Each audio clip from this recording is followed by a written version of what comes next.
Avatar ఆ విజువల్స్కి mesmerise అవుతారు. Stunning visuals.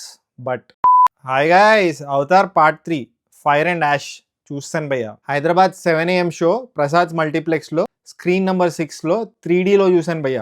One of the best 3D experience అని చెప్తాను భయ్య. నేను జేమ్స్ కెమెరూన్ క్రియేట్ చేసిన వరల్డ్, ఆయన విజువల్స్, ఆయన విజన్ కి సలాం. టెక్నికలీ స్టన్నింగ్ ఉంది భయ్య సినిమా. మీరు ఒకవేళ అవతార్ ఫైర్ అండ్ యాష్ సినిమా చూద్దాం అనుకుంటే తప్పకుండా ప్రసాద్ మల్టీప్లెక్స్ లో స్క్రీన్ నంబర్ 6 PCX లో 3D లో చూడండి భయ్య. You will have a great experience. Fire and ash సినిమాలో ఆ కలర్స్, ఆ కాస్ట్యూమ్స్ అదిరిపోయాయి. Director James Cameron age approximately 70 years అంట భయ్య. కానీ తన ఫిల్మ్ మేకింగ్ తో నాలాంటి యంగ్స్టర్స్ ని ఇన్స్పైర్ చేస్తున్నాడు. సినిమా తీస్తే ఇలాంటి సినిమానే తీయాలి, ఆర్ సినిమా తీయాలనుకుంటే ఇలాంటి సినిమానే తీయాలనే విజన్ తో స్టార్ట్ చేయాలి అన్న బార్ ని సెట్ చేశాడు, బార్ ని రైజ్ చేశాడు. అవతార్ ఫైర్ అండ్ యాష్ సినిమా చూసాక రాబోయే మీడియాకర్ స్టఫ్ ఏ లాంగ్వేజ్ లో అయినా, ఈ గ్రాఫిక్ ఓరియంటెడ్ మూవీస్ రాబోతున్నాయి కదా ఫ్యూచర్ లో, తీస్తే అవతార్ ఫైర్ అండ్ యాష్ లెవెల్లోనే తీయాలి, లేకపోతే అవుట్ రైట్ రిజెక్ట్ చేసేస్తారు ఆడియన్స్ అన్న లెవెల్లో ఉంది భయ్య fire and ash movie. Avatar fire and ash movie is a spectacle. మనం పెట్టిన 250 to 400 రూపీస్ ఆ కొత్త వరల్డ్ ఏదైతే చూపించాడో సినిమాలో దానికి వర్త్ అని చెప్తాను. కానీ ప్రాబ్లం ఏంటంటే భయ్య, the story feels repetitive. Literally 3 పార్ట్లు చూస్తే 3 పార్ట్లు సేమ్ స్టోరీయే కదా అన్న ఫీలింగ్ వస్తుంది.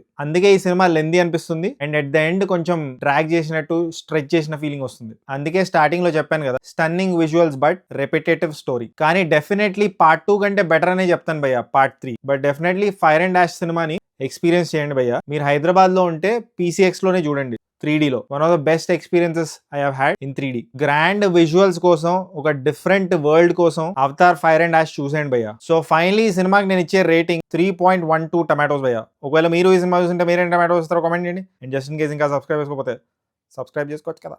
పుచ్చుక్ పుచ్చుక్.